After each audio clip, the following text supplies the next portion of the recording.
భారత సంతతి వ్యోమగామి సునీతా విలియమ్స్ అంతరిక్ష యాత్రకు అడుగడుగునా ఆటంకాలు కొనసాగుతున్నాయి. పలుమార్లు వాయిదా అనంతరం అంతర్జాతీయ అంతరిక్ష కేంద్రానికి మరో వ్యోమగామి విల్మోర్ తో కలిసి జూన్ 5న సునీతా విలియమ్స్ చేరుకున్న విషయం తెలిసిందే. తాజాగా వారి తిరుగు ప్రయాణానికి ఇబ్బంది తలెత్తడంతో ల్యాండింగ్ వాయిదా పడింది.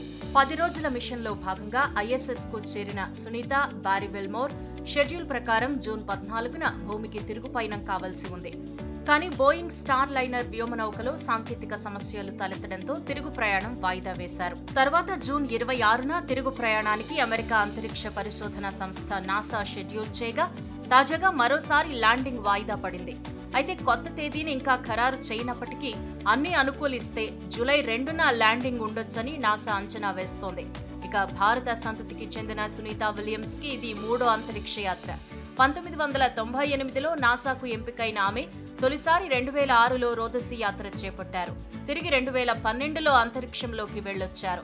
మొత్తం 50 గంటల 40 నిమిషాల పాటు స్పేస్ వాక్ చేసిన సునీతా విలియమ్స్ 322 రోజుల పాటు అక్కడ గడిపారు.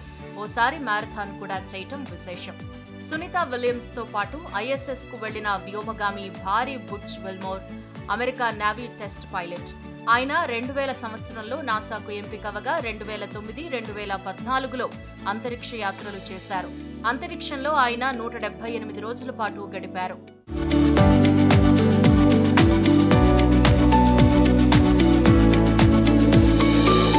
మరోవైపు నాసా వాణిజ్య కార్యక్రమంలో భాగంగా బోయింగ్ సంస్థ స్టార్ లైనర్ స్పేస్ క్రాఫ్ట్ ను రూపొందించింది. ఆ వ్యోమనౌకకు ఇదే తొలి మానవ సహిత అంతరిక్ష యాత్ర. ISS కు వెళ్లడానికి ముందు ప్రయోగం సమయంలోనూ వివిధ సాంకేతిక సమస్యలు ఎదురయ్యాయి. హీలియం లీకేజ్ కారణంగా గైడెన్స్ కంట్రోల్ థ్రస్టర్లలో లోపం తలెత్తి పలుమార్లు ప్రయోగం వాయిదా పడింది. ఎన్నో ఆటంకాల తర్వాత జూన్ 5న విజయవంతంగా నింగిలోకి బయలుదేరినా అక్కడకు చేరిన తర్వాత ISS తో అనుసంధానంలో జాప్యం జరిగింది. అయితే విమానయాన రంగంలో ఘనమైన చరిత్ర ఉన్న దిగ్గజ సంస్థగా పేరొందిన బోయింగ్ వరుస ప్రమాదాలతో ఇటీవలి కాలంలో తీవ్ర విమర్శలు ఎదుర్కొన్న సంగతి తెలిసిందే.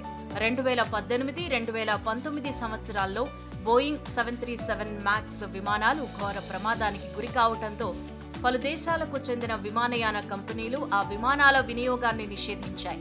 దాంట్లో లోపాలను సరిచేయడంతో 20 నెలల తర్వాత ఆ నిషేధాన్ని ఎత్తివేశాయి. కానీ ఆ తర్వాత కూడా బోయింగ్ కంపెనీకి చెందిన ఇతర మోడల్ విమానాలు కూడా తరచుగా ఏదో ఒక ప్రమాదానికి గురై వార్తల్లోకి ఎక్కడంతో ఆ సంస్థ పేరెత్తితేనే ప్రయాణికులు భయపడే పరిస్థితి ఏర్పడింది. తాజాగా రోదసీలో సైతం బోయింగ్ వ్యోమనౌక రకరకాల లోపాలతో ఇబ్బంది పెట్టడం గమనార్హం.